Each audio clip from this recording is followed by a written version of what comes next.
Está no ar o programa Enfoques da Vida, programa que leva a você informações de vários assuntos, vários temas, inclusive aguardamos temas que vocês venham a sugerir para nós. Assuntos sobre ciência, filosofia, espiritualidade, entre outros. Sempre bom lembrar que nós não somos profissionais, nós somos amadores, então qualquer falha que houver, nós contamos com a sua compreensão. Hoje nós temos um convidado muito especial, é o senhor José Maia. O seu José, ele é curitibano, casado, espírita atuante, ele trabalha no Centro Espírita, Trabalho, Solidariedade e Tolerância, no bairro Raul, daqui de Curitiba. Seu José Maia, ele é graduado em assistência social pela Faculdade Espírita de Curitiba, onde ele lecionou por muitos anos. Ele tem várias pós-graduação em política social, psicopedagogia, psicologia transpessoal e gerontologia. Gerontologia é o envelhecimento humano. Em mais de meio século no serviço público, ele esteve em diversas instituições.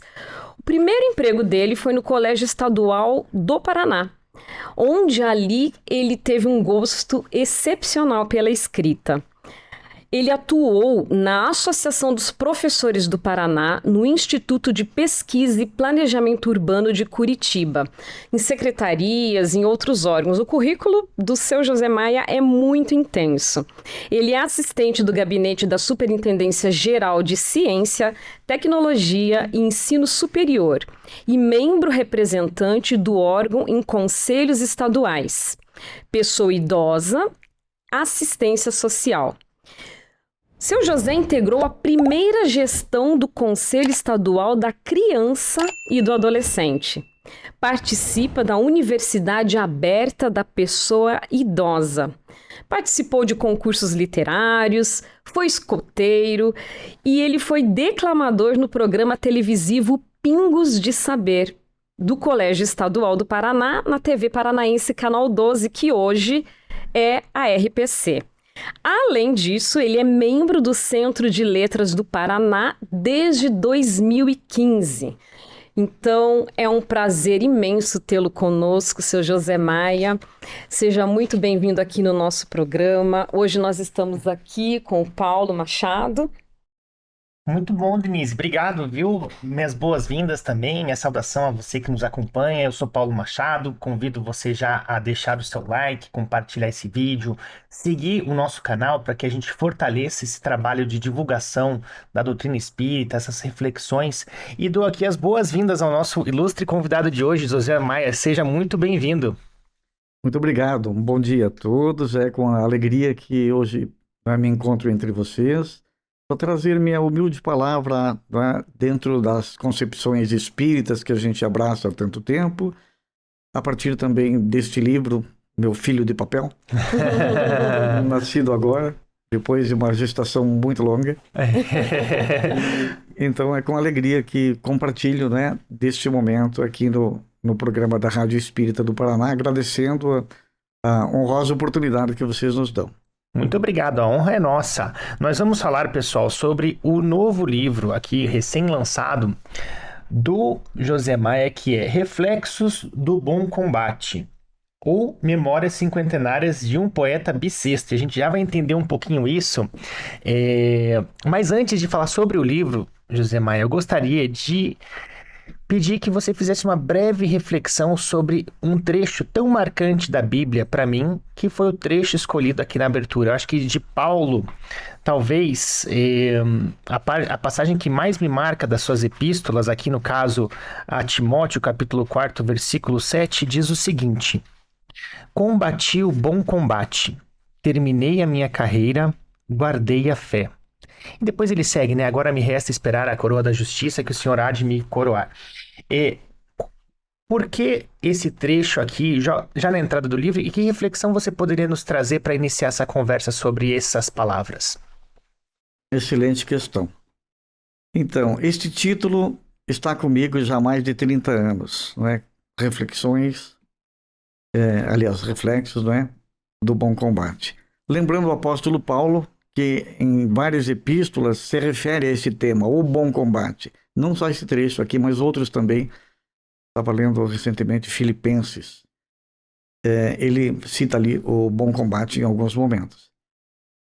Quando atingi a adolescência, eu buscava, coisas que me ajudassem no autoconhecimento. Então fui ser escoteiro, fiquei 3 anos lá. Encontrei algumas coisas que eu buscava no escotismo, mas não era a essência que eu pensava. Até que um dia, voltando de um acampamento escoteiro, num domingo à noite, comecei a ouvir vozes. Para mim era fim da picada, não é? Puxa, ouvir vozes. Quantos anos o senhor tinha, seu José? 17. 17. E o senhor ouviu essas vozes dentro da sua mente ou como eu estou falando aqui? As duas formas. As duas formas. As duas formas. Até que um amigo, vereador em Curitiba, me atropelou. Nossa. E eu fui parar no hospital e foi um acidente providencial. Porque nós tínhamos recém saído desta casinha que está na capa do livro. E era uma favela, que nós dizemos assim, onde hoje se encontra, digamos assim, a área se encontra hoje sob domínio do governo federal, ali no AU, onde está a antiga penitenciária, hoje centro judiciário. Nós moramos por 6 anos ali. Minha mãe era trabalhadora diarista, meu pai era mecânico autônomo, torneiro mecânico. Então eles trabalhavam para nos trazer o alimento e eu era um garoto. E então nós vivemos essa situação delicada e eu fui entregar um trabalho de datilografia para uma professora ali no Cabral mesmo, quando acordei no Hospital São Lucas. Nossa. E daí todos meus colegas lá do Colégio Estadual do Paraná, eu era datilógrafo lá, o diretor ali junto de mim também, o próprio vereador, Horácio Rodrigues, depois foi deputado. E daí me disseram que eu fui acidentado, mas estava tudo bem. Então, graças a esse acidente providencial, meu pai conseguiu concluir a casa onde moramos, que não era mais esta, lá no Abranches. E aí tem toda uma trajetória, né? Eu entrei para o Colégio Estadual do Paraná como funcionário aos 13 anos de idade. Aos 13 anos? Aos 13 anos, datilógrafo, aprendiz de datilógrafo, num escritório jurídico do marido de uma ex-professora minha do curso primário. Começou cedo a trabalhar, hein, seu José? Comecei cedo, é verdade. E por esse tempo, né, eu tinha 12 anos, quando eu comecei a escrever. Até coloquei no livro em algum lugar: mãe, eu sei fazer poesia, porque tinha métrica, tinha rima. Eu achava que estava tudo ótimo. Mas daí os primeiros versos que eu fiz são bem tolos, como eu disse em algum lugar aqui, versos tolos. Desculpe a pergunta, seu José, bem delicada. A sua mãe era alfabetizada? Sim. Era? Minha mãe, ela frequentou, parece-me que até o 3º ano primário, e ela primava no sentido de que nós fôssemos para a escola. Que bom. Então ela que nos encaminhou, eu e meus irmãos, né, para que tivéssemos, né, a escolarização. Então ela deu o maior apoio para o senhor nessa área literária. Quando o senhor escreveu a primeira poesia, deve ter encantado ela. E o seu pai também. Certamente, certamente. Sabe uma curiosidade que me veio enquanto o senhor falava aqui? Porque o uso da palavra combate e o que é o bom combate? Eu penso que seja o autoconhecimento, que seja a reforma íntima tão apregoada pela doutrina espírita. A gente se conhecer nos pontos positivos que temos, nos pontos vulneráveis, nas nossas fraquezas, nossos vícios e defeitos. Então, eu sempre menciono em várias passagens do livro essa viagem para dentro de si mesmo, do autodescobrimento, do autoconhecimento. E até no meu WhatsApp, a frase nem é do Sócrates, né? Antes dele ainda, de Delfos, lá do santuário e tal. Conhece-te a ti mesmo. Então isso sempre me incomodou. Eu queria me conhecer. Não é? E então tem todo esse movimento gigante de a gente escrever coisas espiritualistas, coisas... Muitas delas eu acho que eram inspiradas, até o próprio poema inicial ali. Conselhos, eu dando conselhos para mim mesmo. O que a gente pode interpretar? Provavelmente eu com um amigo dedicado, né, valoroso aí junto da gente, esperando que a gente fosse por aquele caminho indicado ali no poema, não é? Sabe que eu estava lembrando daquela frase também de Kardec, que é muito marcante, onde fala que reconhece seu verdadeiro espírita pelo esforço que ele emprega em domar as suas más inclinações. Ou seja, é um combate realmente onde nós travamos internamente para domar essas más inclinações que nós temos para nos aperfeiçoarmos, né? Certamente. O Kardec é um grande baluarte para nós aí no sentido de ser dessa consciência, não é? Do autoconhecimento, de sabermos, né, aquelas 4 questões que estão lá nos textos bíblicos, né? Eu acho que está no Evangelho de João. Quem sou? De onde vim? Para onde vou? Por que estou aqui? Uhum. Então, essas 4 questões têm dilacerado aí a filosofia ao longo dos séculos, não é? E a gente encontra claridade na doutrina espírita quando responde prontamente, né? Somos um espírito mortal, proviemos da noite dos tempos, nosso nascimento como seres conscientes, né? No reino nominal. Porque estamos aqui, porque sofremos, né? Para evoluir, para aprender, para crescer, para resgatar, para construir essa nova era em que nós encontramos há 200 anos, dizem os espíritos, né? Desde a Revolução Francesa, mais ou menos por aí, nós estamos nesse processo aguçado de evolução, né? E agora muito mais ainda, porque nesse novo tempo, né? Estamos na transição planetária, não é? E deveríamos alcançar patamares mais elevados de evolução, a Terra, né, passando a ser o mundo da regeneração, e muitos irmãos, muitos de nós, não é? Naturalmente não tendo condições ainda, e que provavelmente vamos fazer um estágio em mundo inferior ainda à Terra, não é? Mas oxalá estejamos entre aqueles que podem permanecer na Terra renovada que nós assim seja. Estamos construindo, não é? Sabe que essa passagem de Paulo, do apóstolo Paulo também, ela me marca bastante por 2 questões. Pela serenidade com a qual ele encara a morte, porque ele sabia que ali estava o fim da trajetória dele aqui, né? E a fé no porvir. Então, eu acho que uma das coisas mais bonitas e que eu desejo para mim é chegar nesse momento assim com essa serenidade. Olha, combati o bom combate, encerrei minha carreira, guardei a fé. Agora, né? Até o senhor comentou sobre uma palestra sobre a morte, sobre esse seu trabalho com o envelhecimento saudável, a nossa relação com a morte. Que mensagem o senhor poderia passar para quem nos assiste para desmistificar um pouco esse peso da morte, até talvez uma pessoa que passou por alguma situação, a perda de um ente querido, ou alguma situação assim? O que a gente pode levar de alento para essa pessoa? Então, no livro também eu tenho uns poemas sobre a pandemia, que trouxe tantas lições para todos nós. Uma delas, inclusive, veio para mim em forma musical, eu cantando no banheiro pela manhã. É um dos últimos poemas ali, chama-se Noite Pandêmica. Quando tudo passar e o sol voltar outra vez a brilhar, agradeceremos a noite que vivemos, da qual o nosso espírito imortal cresceu para Deus. É isso. Eu fiz uns arranjos de banheiro. Então, e a morte ronda nossos passos todos os dias. Ligamos a TV, a grande mídia, a pequena mídia, rádio, televisão, não é? Mostrando aí as tragédias do dia a dia, e cujo protagonismo, não é, doloroso é, muitas vezes, a morte mesmo, não é? Então tem a questão da partida nossa, da partida de entes queridos, do luto. E lá no meu trabalho, na Secretaria de Ciência, Tecnologia e Ensino Superior, ali ainda consta a superintendência, como a nossa amiga leu, né? Mas a secretaria hoje voltou ao status de Secretaria de Estado. Nós tivemos 2 sessões de workshop para a gente se inserir lá na instituição, né? O que é a instituição, qual é a sua missão, quais são os seus valores, qual é a sua visão. E daí havia um campo para sugestões, eu coloquei educação para a morte.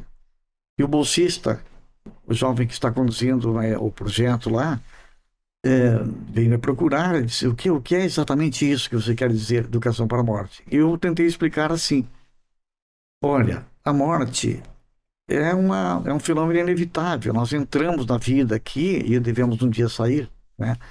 Então, a gente não tem preparo para a morte. Por isso, Educação para a Morte, que é o nome de um livro, parece-me que é do Herculano Pires. E tem um chamado Quem Tem Medo da Morte, do Richard Simonetti, né? Uhum. Daí tem a questão do luto. E como eu fui fazer psicologia transpessoal, né, nós tivemos um enfoque no campo da tanatologia, o estudo da morte, né?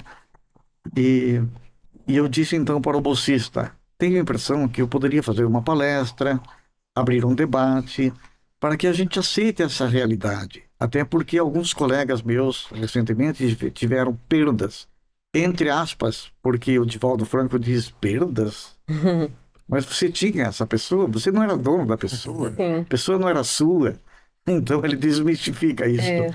Mas nós, do nosso entendimento regular aqui do terra a terra, temos perdas sim, não é? É que a gente perde a presença da pessoa no nosso Claro. cotidiano, né? Isso, a presença. Fica saudade. física, né? A presença física, não é? Porque espiritual se faz, certamente. Nós estamos aqui numa meia dúzia de pessoas, certamente há muito mais gente aqui, Sim. nossos companheiros, né? Inclusive a companheira querida com quem a gente conviveu por 35 anos e foi caseira lá no nosso trabalho Solidariedade e Tolerância. Hoje é aniversário dela e tenho certeza que ela está aqui. Ah, que bom. Que beleza, seja muito bem-vinda. Eu vi aqui vários poemas Gratidão, Zilda Arnes, vi o nome de Divaldo Franco, vi Paulo Leminski, tem uma riqueza enorme aqui, Helena Collodi. Então, você associou, dedicou os poemas a certas pessoas? Como é que foi essa ideia? Então, muitos poemas reverenciam instituições, centros espíritas, por exemplo, não é? O primeiro poema que fiz nesse sentido foi para o Antônio de Pádua, Centro Espírita Antônio de Pádua, em 1988, quando se inaugurou a nova sede, que é a atual. Depois tem um para Centro Espírita Caminho do Progresso, em 2016, para a nossa própria Casa de Trabalho Solidariedade e Tolerância, e algumas personalidades. O Bezerra de Menezes está em alguns poemas por aí, a Faculdade Espírita também, porque convivi lá, né? Foi uma grande escola fabulosa. Até hoje tenho contato com a cofundadora, viúva do professor Otávio Melquiades Ulisser, que fundou a faculdade, desencarnou. Perdão, a faculdade permanece em atividade hoje? Permanece ainda, sim. Embora se diga assim, em muitas notícias de que ela se extinguiu, acabou, se fechou, mas ela continua com um grupo mais reduzido. Hoje não tenho ligações com eles lá. Mas até 2013 tive, porque realizávamos um trabalho voluntário numa penitenciária da região de Curitiba, que é a Casa de Custódia de Curitiba. Então eu, essa senhora, a diretora fundadora, a professora Neida Ulisser, uma psicóloga. E, sim, ainda respondendo a questão que o Paulo coloca para nós aqui. Então, algumas instituições, algumas personalidades. O Barão Herói do Paraná, aqui, o nosso Barão do Cerro Azul, está aí também, né? Faço um poema bem emocionante para ele. Foi fuzilado lá no quilômetro 65 da ferrovia, e cujo nome agora consta no Panteão dos Heróis da Pátria, né? Assim como tantas outras personalidades que não eram reverenciadas pela nossa história, mas agora sim, não é? Lá estão. E pensando ainda em alguns poetas aqui da nossa região. Paulo Leminski é um deles. Eu não conheci pessoalmente, mas o ilustre poeta manifestou-se algumas vezes na nossa casa. Daí ele, numa das mensagens, ele disse assim: Maia, vi o teu poema, eu gostei, um dia eu faço um para você. Ah, que amor. Ele mandou isso Que retorno bom, né? Pela psicografia. É porque eu tinha feito um dos poemas que está aí, foi premiado lá no concurso literário da Lapa. E eu coloquei ao Paulo Leminski, tal, né? E eu digo em algum lugar do poema que Curitiba hoje não é mais aquela província e tal, né, pacata, tranquila. Hoje é uma cidade do primeiro mundo de um lado, mas também tem as violências do primeiro mundo. Daí eu faço um apelo para ela: ô poeta, daí onde você estiver, vê se cuida para que ela continue humana. Tá? E foi por isso que ele se manifestou, e quase sempre no aniversário dele ele tem se manifestado lá e dá uma palavrinha com a gente. A Helena Collodi também, porque sempre admirei, a conheci pessoalmente, e tem um poema para ela aí também, porque a gente foi numa viagem de férias lá na Associação dos Servidores do Paraná, a SPP, E era um dia chuvoso, caramba, todo mundo ficou entristecido, mas eu disse assim que uma estrela viva estava lá conosco, né? E por isso, para mim, tinha sol. Que lindo. A gente está quase no tempo já ali e eu queria dar a oportunidade do senhor falar sobre esses livros que o senhor queria comentar aqui também. Eu só gostaria, Paulo, de comentar o diferencial desse livro, né? A estrutura dele, que não é um livro de poesia comum como outro qualquer. Por exemplo, você pega um livro de poesia do Olavo Bilac e você tem todas as poesias.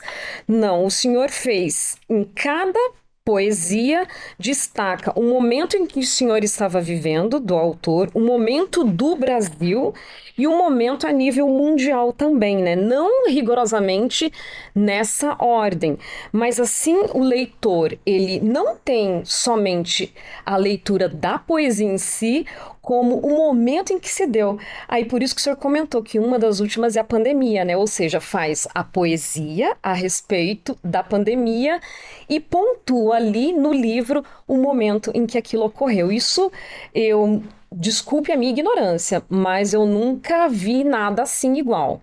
Todos os livros de poesia, e eu amo poesia, só tem ali a poesia, né? O momento em que aquilo aconteceu não acontece mesmo. Então eu acho que o senhor é pioneiro, ou estou Excelente errada? questão. É muito bem colocado Excelente mesmo. questão. Como redator e revisor de texto que fui lá no Palácio Iguaçu por mais de 15 anos, a gente fazia um trabalho muito importante que era escrever pelo governador, pelo chefe da Casa Civil, pelos secretários de Estado. Nós éramos uma equipe. Curiosamente, também uma equipe de ex-seminaristas. Uma meia dúzia, que era o nosso Aham. número lá de profissionais. Quando fui contratado, o diretor me perguntou: quanto tempo você ficou no seminário, Maia? Eu disse: não cheguei a entrar nessa vida. Mas aos 13 anos eu queria ter entrado, mas nada deu certo. Não era para ser. Não era para ser. E hoje eu vejo com toda clareza isso, né? Então, sobre a questão apresentada. Realmente eu coloquei como antologia poética inovadora, porque nunca havia algo assim. Fui inspirado, né? No sentido de que a gente colocasse o momento do autor, do Brasil e do mundo. Porque sempre vi as antologias poéticas dessa forma. Puxa, mas muitas vezes é enigmático, a gente não entende por que é que o autor fez isto. Em que momento ele estava vivendo Isso. para expor daquela Exatamente. forma, né? Então eu procurei fazer essa conexão. O momento do autor, como estava o Brasil, como estava o mundo. Então me vali também de muitas questões da Wikipédia, né? Naturalmente pedindo licença para eles, e como é uma enciclopédia livre e tal, e todo o enfoque aí de utilização. Então eu me vi na obrigatoriedade de colocar uma explicação lógica, né? Até para evitar problema com direitos autorais aí, É absolutamente. verdade. E até posso dizer que metade da renda que eu tenho deste livro vai para a nossa casa espírita, para os programas sociais. Nós atendemos famílias, né? Durante a pandemia atendemos a centenas mais de 3 centenas de venezuelanos, com cesta básica e outros gêneros: roupa, calçado, utilidades domésticas, livro, brinquedo, patati, né? E hoje a gente atende 10 famílias. E eu disse que metade dessa renda, que por enquanto eu não recebi quase nada. O contrato foi de 1.000 exemplares, mas outro dia me deram notícia de que eles pediram reimpressão. Então, será que já venderam os 1.000? Mas não me deram notícia isso. Mas o valor correspondente... Mas é uma boa notícia pedir reimpressão, né? É uma boa notícia, né? Então, na verdade, vamos ajudar lá os programas sociais. Eu respondi a questão? Sim, Legal. perfeito. Eu vi aqui, ó, Bill Clinton toma posse como presidente nos Estados Unidos. Você mostra tanto a sua vida, como o que estava acontecendo no mundo. Muito legal mesmo. E como o papo é bom e passa rápido, a Passa gente nem muito percebe. rápido. Eu posso dar a última palavra? Claro, por favor, eu queria aproveitar esse encerramento aqui para Ok. o senhor poder falar sobre essas obras. Muito obrigado. Então, caros amigos, o que a gente observa é que temos de admitir a existência de uma literatura espiritual, espiritualista, espírita, uma literatura de além-túmulo, como diz esse livro clássico aqui do Ernesto Bozano. E quem foi Ernesto Bozano? Foi um professor pesquisador italiano que, durante a longa vivência que teve aqui na Terra, uns 80 anos parece quase, ele escreveu mais de 90 trabalhos a respeito dessa realidade. Então nós temos que admitir, não é, que temos uma literatura, né, espiritual, espírita, espiritualista, que foge ao nosso dia a dia aqui da Terra. Temos aqui um raio-x do livro espírita. Foi um livro interessante também. Posso mostrar? Claro, claro, por favor. Então, aqui pro pessoal. O que é esse raio-x, livro espírita, ou raio-x do livro espírita? Então, é exatamente um aprofundamento dessa questão, né? Da literatura, da leitura espírita, do livro espírita, e que é um patrimônio para a humanidade, certamente, ainda pouco conhecido, pouco explorado, pouco estudado. Interessante. E Chico Xavier, psicografias ainda não publicadas. Então, o Chico é realmente um querido irmão surpresa para nós, não é? O Chico único, né? Único. Singular, nosso querido amigo. Então descobrimos esse livrinho que num período de 1933 a 54, por aí, são textos não publicados em outras oportunidades e que estavam junto de pessoas que conviveram com ele nas casas espíritas lá de Uberaba, de Minas, enfim. E então aí se faz um breve estudo dessa produção também literária, espiritual. Tem um poema do nosso querido imperador, né, Dom Pedro II, está ali, Pedro de Alcântara, sobre a questão de o Brasil ser a pátria do Evangelho. E por último, diria assim, e dentro desta concepção de literatura, né, mediúnica, espírita, espiritualista, melhor dizendo, a gente lembra da Cabana do Pai Tomás, o grande livro lá que ajudou a independência, ajudou a abolição da escravidão americana, não é? Onde a autora Harriet, parece o nome dela, Stowe, né, escreveu o livro, e lá pelas tantas, já famoso que era o livro, né, que ajudou, né, mesmo nessa questão política e administrativa, histórica, né, da abolição da escravidão americana. Quando alguém pergunta para ela numa entrevista, mas o livro que a senhora escreveu mesmo esse livro? Ele enfatiza isso. Ela diz, não, eu não escrevi. Ele fica estupefato, né? Mas como? Tem o seu nome? Foi Deus quem escreveu. Daí ela diz em algum lugar também nessa narrativa de que muitas vezes as coisas eram conduzidas fora do controle dela. Ou seja, o mundo espiritual.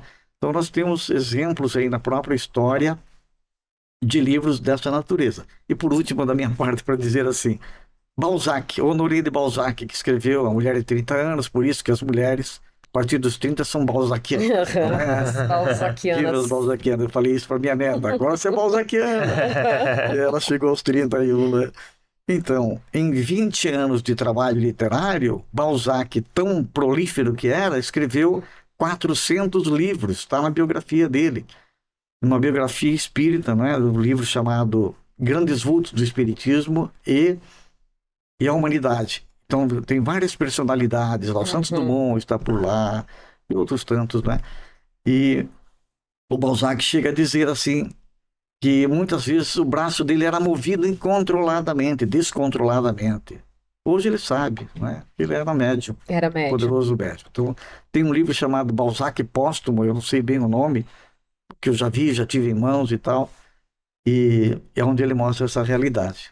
Impressionante, né? Para colocar em perspectiva, é o que Chico Xavier escreveu praticamente ao longo de 75 anos, aí ele fez em 20 anos. Exato. Sendo que o de Chico já é muito impressionante, né? Isso. Então é um caso Fabuloso, né? Olha, mas que legal, viu? E só não podemos deixar também de perguntar, quem quiser conhecer esse livro, adquirir, qual que é o caminho para essa pessoa Pois buscar? então, eu mesmo encontrei dificuldade, mas joguei no Google lá.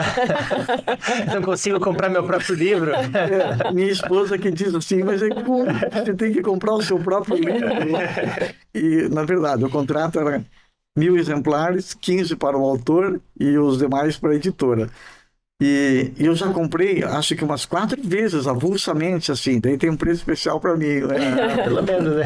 Daí a minha esposa, Claudete, que também gosta de literatura, que também escreve um pouco, né? Daí ela disse, eu não me conformo, para você escrever um livro tem que comprar o seu próprio livro.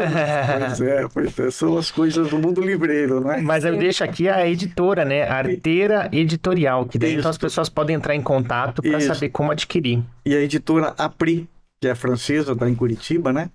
Escreve-se Apris. E ao mesmo tempo eu joguei no Google, então, o nome do livro. E daí aparece lá na Amazon e na Shopee.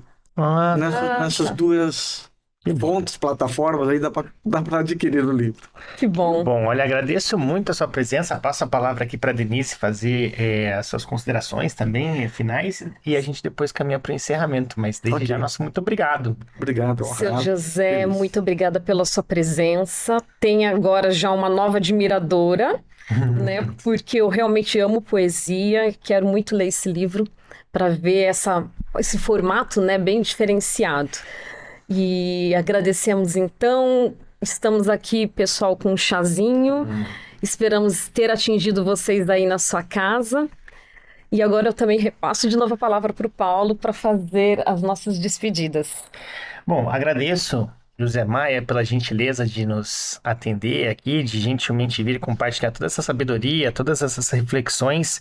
Convido você, então, a conhecer, José Maia, Reflexos do Bom Combate ou Memórias Cinquentenárias de um Poeta Bissexto, editora Arteira Editorial. Pessoal, chegamos ao fim de mais um programa. Convido você novamente a deixar o seu like, curtir aí, compartilhar, se inscrever no canal, fortalecer esse trabalho que está sendo realizado aqui no estúdio Eurípides Barçanufo, no CPEC, em Curitiba. E passo para encerrar a palavra final ao nosso convidado, José Maia, por gentileza. Agradeço de coração a oportunidade valiosa de estar aqui, de falar de um tema que é de interesse de todos nós, não é?